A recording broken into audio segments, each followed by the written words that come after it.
Армысыздар, бармысыздар қазақ елі. Дастан Базенов, Батыс Қазақстан облысы белсендісі.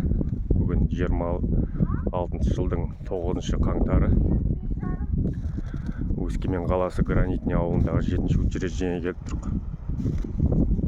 Бұнда саяси тұтқын Айдар Сыздықов жазықсыз отыр. Бауырымызға жолдасы келіп, длительный срокқа кездесуге келіп жатыр. Оның үстіне керек жарақтарын алып келіп, Алға Қазақстан партиясының белсенділермен бірге келдік. Айдар енді ақиқат айтып, шындық айтып, халық үшін отыр. Ұмытпайық, барлық саяси тұтқындарға бостандық, Марат Жыланбаевқа бостандық,